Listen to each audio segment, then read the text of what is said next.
Good afternoon, everyone. I have with me today Miss Teresa Allensworth. She is an alumni of Thomas Nelson Community College. Right now, she is at St. Leo College studying sociology with the concentration in diversity and equality. And she also works with a nonprofit, the Natasha House. So she's seen a lot in her life, so that's why I chose to do my ethical field work and interview her for justice system inequality. But first, I just want Ms. Allensworth to give you a brief introduction of who she is, why she chose sociology and the diversity and inequality, and just what exactly that is. Okay, good afternoon. Hi, my name is Teresa, and I'm here to tell you that I'm a mother of four, single parent, two boys and two girls. I am studying sociology with a specialty in diversity and inequality because I want to be able to give back to society by helping a lot of our young people. Things are so much different today than what they were when I was raising my children. And I do have to say that I lived in downtown Newport News, which everybody feels is a bad place to raise kids. But I will let you know I have three college graduates out of that. I do find that the young people are different today than when I was raising my children because they take more chances. They're not afraid. I don't think they really have a lot of respect for their elders or themselves, really. So they find themselves sometime in a lot of situations that they're not able to get out of. Okay. Well, all right, that's good. Well, first, I just want to talk to you about the justice system and why we punish. Typically, scholars have the five theories of punishment, and it's supposed to be designed to understand the consequences of an action without anger.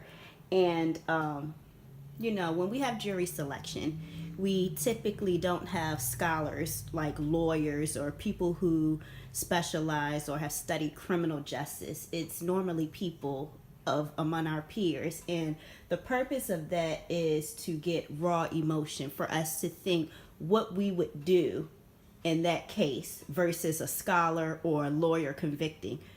Do you think that's a good idea? Do you think that we should lawyers be on the jury stand when convicting criminals, or should it be your peers?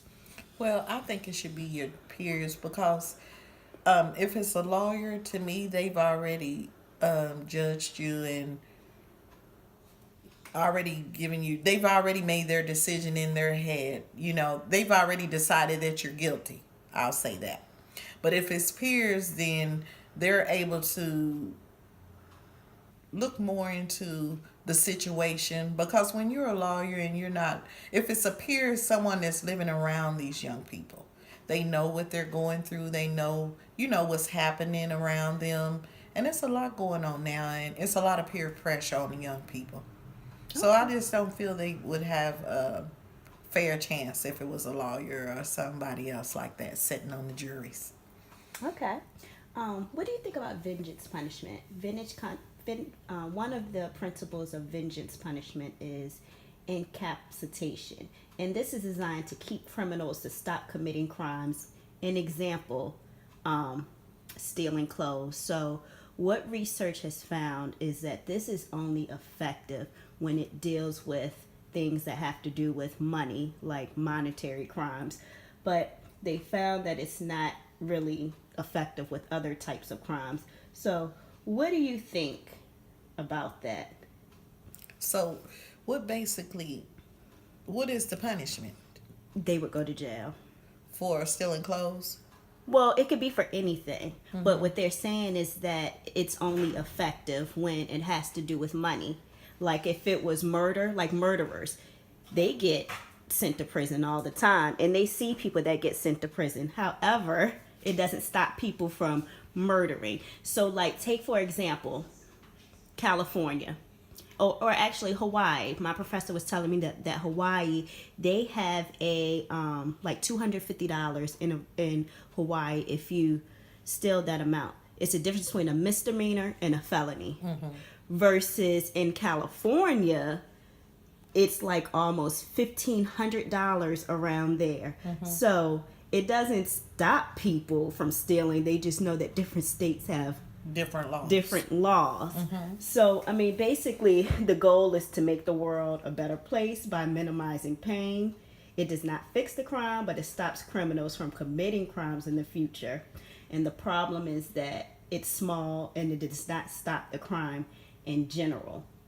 So, what do you think about that? So basically, if I understand you correctly, it's just a quick fix because that person may get out of jail and go back and do the same thing again. Yes, and that's why we move towards rehabilitation. Now, with the rehabilitation, they say that, you know, if we give people the resources that they need while they're in jail, like they're doing crimes out of desperation. So if we give them what they need, like More education and things like that, then it would reduce the amounts of crimes. But like with anything else, there are cons with that. Can you think of any problems with rehabilitation, or do you think that works?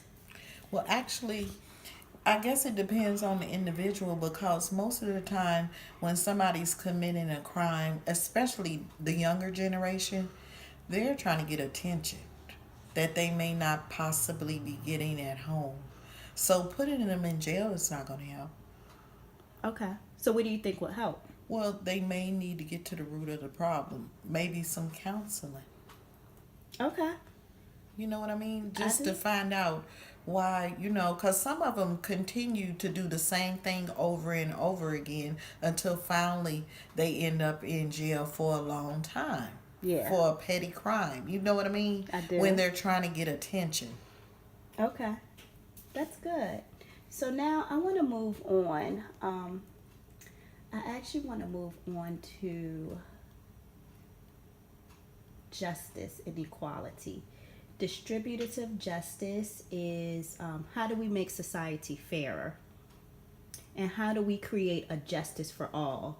Fairness and equality, goods and services that are distributed. How do we make all of that fair? And what would you define as justice for all? Well, actually, that has to come from the top down. From president, our government, our lawmakers, our judges. Because what's fair for one person may not be fair for someone else. Okay. And now you're kind of getting into, that's interesting that you say that, because one of the things that John Rawls, who he was famous for going out and asking people what they thought and argue for what the best understanding of justice is. And what he did was he created a